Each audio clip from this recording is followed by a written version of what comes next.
Hey guys, my name is Alisa and you probably know me from Instagram or Twitter.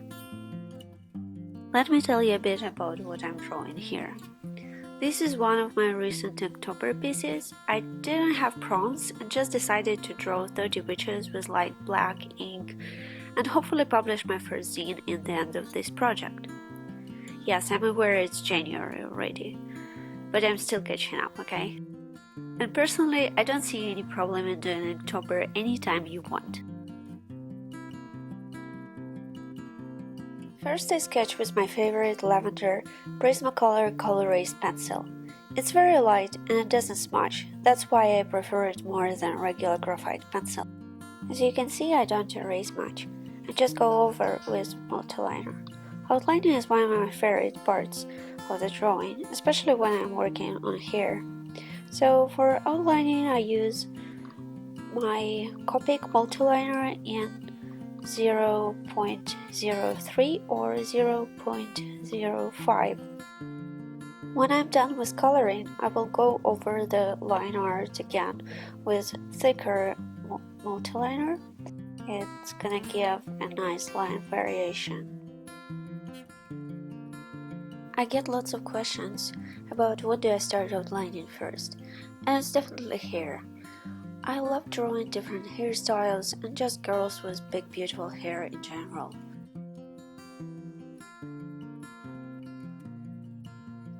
So this witch is, I think, number 23.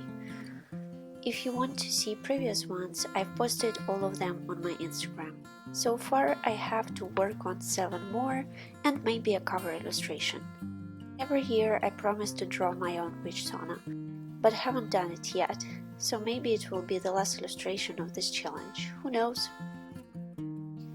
But this particular girl is a little witch that takes care of woodland creatures. I love to incorporate lots of different plants in my pictures. Sometimes I use reference for them, but I think this time I just drew them out of my head.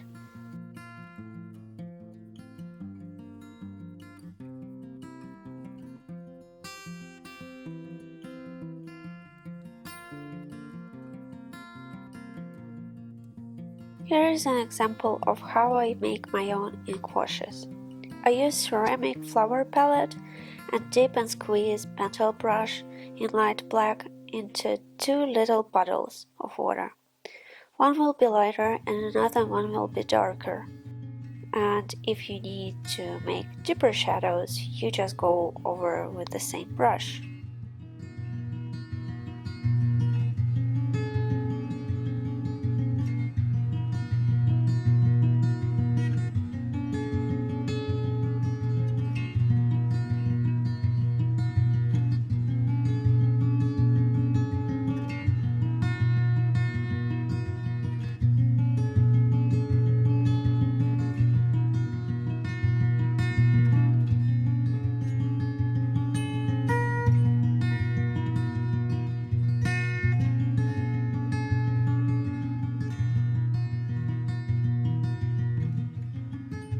Here you can see me working on some plants, fern especially, and some other random leaves and, I don't know, flowers here and there.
Coloring with ink is a bit different.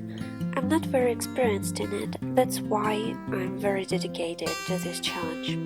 The main important thing that I've noticed is that ink dries fast and you cannot lift it out of the paper afterwards with water, like watercolor. That means you need to work fast and can't make lots of mistakes, because once ink is on a paper, it stays there forever.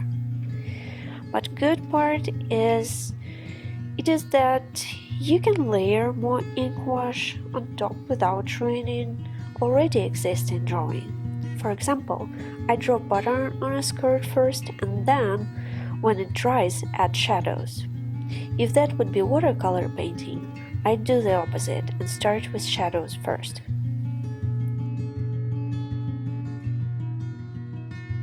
Another thing I like to do is add different texture to clothes. Stripes, plaid, knitted or polka dot, those are my favorite patterns. And it's actually pretty easy to draw them, as you can see.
To make blush, I first add some water with a clean brush on her cheeks and shoulders, and then add a tiny little bit of very light ink wash. This way it will not make any harsh lines and look like a gradient.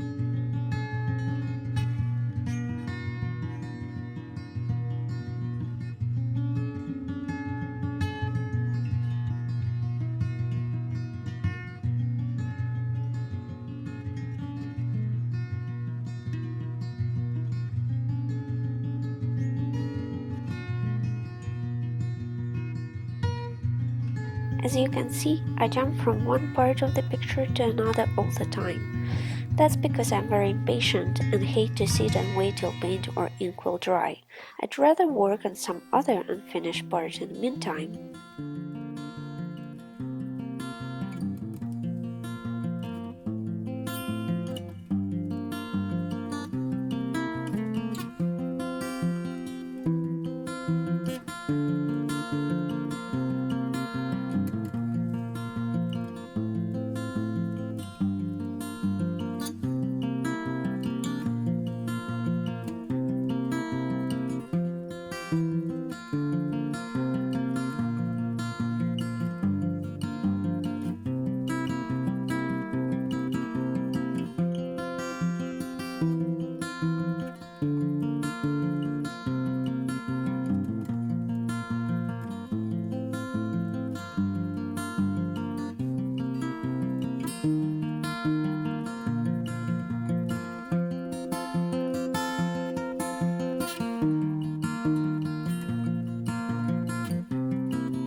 Here I'm coloring her polka dot tights. Sometimes I use masking fluid to block white spots that I don't want to color, but right now I don't have it, and also it will take forever to dry actually. Nobody needs those circles to be perfect anyway, right? Finally, the last important thing, freckles, and I'm done.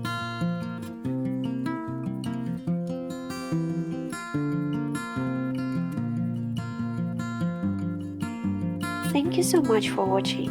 Hope you have a great day. See you next time.